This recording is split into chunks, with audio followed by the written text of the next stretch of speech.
Welcome back to Make Money Online. Today we'll take a look at the events that follow the comments made by Ripple CEO Garlinghouse after the SEC lawsuit was filed against the company. Bradley Kent Garlinghouse is the CEO of financial technology company Ripple Labs. He previously was the CEO and chairman of Hightail, formerly Usendit. Before Hightail, he worked at AOL and Yahoo.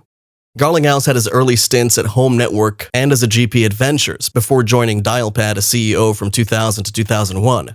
From 2003 to 2008, he served as senior vice president at Yahoo, where he ran its homepage, Flickr, Yahoo Mail, and Yahoo Messenger divisions. After Yahoo, he served as a senior advisor at Silver Lake Partners, and then went on to be president of consumer applications at AOL from 2009 to 2011. He joined Hightail and served as its CEO until September 2014, leaving after a disagreement with the board regarding company direction. Garlinghouse joined Ripple as COO in April of 2015, reporting to the CEO and co-founder Chris Larsen. He was promoted to CEO in December 2016. In December 2019, Garlinghouse announced that Ripple had raised $200 million from Tetragon, SBI Ventures, and Route 66 Ventures.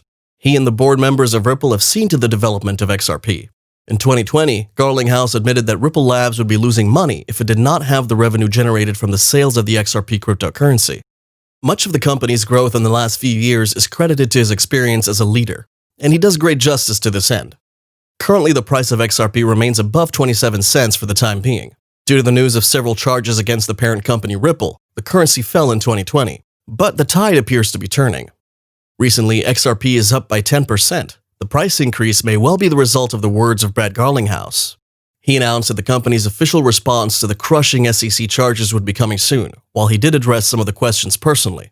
Brad has often been known to make good use of social media, especially Twitter, to air his opinions, particularly on the state of XRP. Recently, he shared a hopeful message on Twitter. He said his company would not give up the fight after already trying to settle the SEC lawsuit. Ripple hopes the new administration will be milder. He says, "Can't go into details, but know we have tried and will continue to try with the new administration to fix this in a way that will allow the XRP community to continue to innovate, protect consumers, and maintain orderly markets." This came at a much-needed time in the history of the cryptocurrency, when everything it stands for is under threat. After being in existence for public use for more than 8 years, though, under different leadership, the coin has never been attached with accusations of possible fraud or illegal practice, until recently.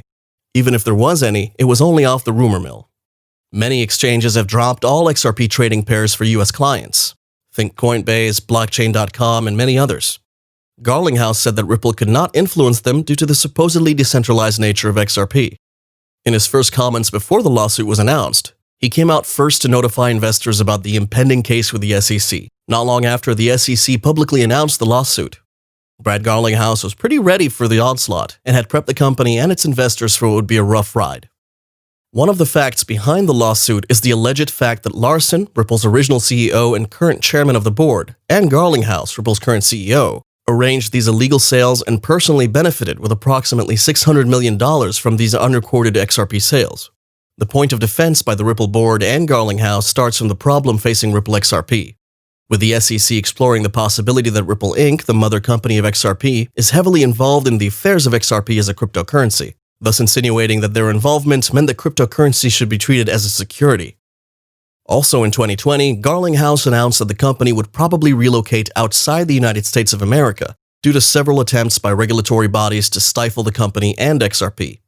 He threatened to move Ripple's headquarters out of the US, citing the lack of regulatory clarity, particularly from the Securities and Exchange Commission.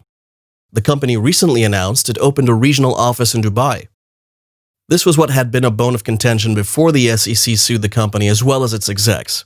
6 weeks after announcing he's looking at potentially relocating Ripple's headquarters because of the lack of the regulatory clarity around the XRP cryptocurrency in the US, Garlinghouse characterized that Treasury decision and the SEC lawsuit as parting shots by the Trump administration officials who are implacably hostile to crypto. He predicted that the industry may find more favor with the incoming Biden administration. He's now looking to wait until President-elect Joe Biden takes administrative reins of the country. He is increasingly optimistic that will improve where things sit for the XRP community broadly. According to Garlinghouse, the SEC regarding XRP as security controlled by Ripple is akin to viewing oil as security controlled by Exxon. To be clear, Ripple did not conduct an ICO. But founders David Schwartz, Jed McCaleb, and Arthur Brito created 80 billion XRP for the company, which then sold it to users. However, the climate for token-funded projects in general has been getting more and more threatening over the past 2 years in the US. While Ripple has long insisted it didn't create XRP, it holds a large portion of cryptocurrency and has relied heavily on selling the asset. The company would not be profitable or cash flow positive without selling XRP, Garlinghouse informed the Financial Times in February 2020. Ripple is also active on the buy side. The company is regularly purchasing XRP to support healthy markets. Ripple also has not sold XRP programmatically for over a year, which is outlined in their quarterly market reports. The action will follow years of debate between the company and the agency about whether XRP is a security, like a share of stock, which must be registered with the agency, or is instead a currency and thus beyond the SEC's purview. XRP was the third most valuable cryptocurrency, but currently has a market cap of $23 billion and is now fourth. Garlinghouse blasted the SEC's decision to sue right before the holidays and said Ripple will fight the case, stating it's an attack on the entire crypto industry and American innovation. He also once issued a statement calling out for everyone to stand up for all of the crypto industry and not let the SEC bully the entire industry. His most recent commitment towards fighting the case will go a long way towards helping the cryptocurrency come clean out of its current circumstances. The negotiations to settle the matter out of court broke down between Ripple and the SEC, and Garlinghouse reiterated that the company is set to fight the SEC tooth and nail. This chart shows a prediction based on crypto after this announcement. For Ripple's plan to succeed, it needs to get rid of retail investors. Why? To get significant control of their native currency. SEC's timing to sue Ripple is just odd. We think there has to be some sort of ulterior motive. Under Joe Biden, Ripple will get regulatory clarity for sure. The new SEC chair is also pro-crypto. Once Ripple gets regulatory clarity, we think XRP's price will surge.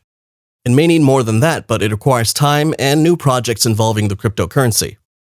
The second reason is that XRP can't act like other decentralized cryptos, like Bitcoin or Ethereum, where value is driven by only people's sentiment and perceived value. If Bitcoin is the new gold, Ethereum is the new Google. XRP has utility, unlike Bitcoin. Its value should be driven by global financial adoption and utility, not your sentiment. 2021 sure had a lot of predictions in place that assured investors of good fortune for XRP in the market, while some analysts suggesting that by 2021, XRP might touch the $2 mark. Others suggest a smooth period despite the lawsuit for Ripple, as there will be an addition to the partnerships and new technologies, which might surge its price to $8 to $10. Others believe that if XRP makes it to $2 before the end of the first quarter in 2021, there is a huge chance that it can even make it beyond $10 by the third quarter. Predictions have put it at values between $1 to $5. It is expected to first hit the previous high of 55 cents recorded in November 2020. This chart shows XRP's potential as we enter 2021, and it indicates a potential fall in 2021. Although this happened much earlier in December 2020, one thing holds. The arrow pointing upwards after the 2021 mark suggested its potential for a bullish run as the year progresses. Now we've had a bullish run and a consolidation in 2021 at 31 cents, and the year is barely just getting started. The coin may be down, but not out. It's already begun to show signs of a major comeback. I guess we'll see. We hope you enjoyed this video. Please give it a thumbs up, subscribe, and click that notification bell. What do you think about XRP's chances this year? Let us know in the comments below. See you next time.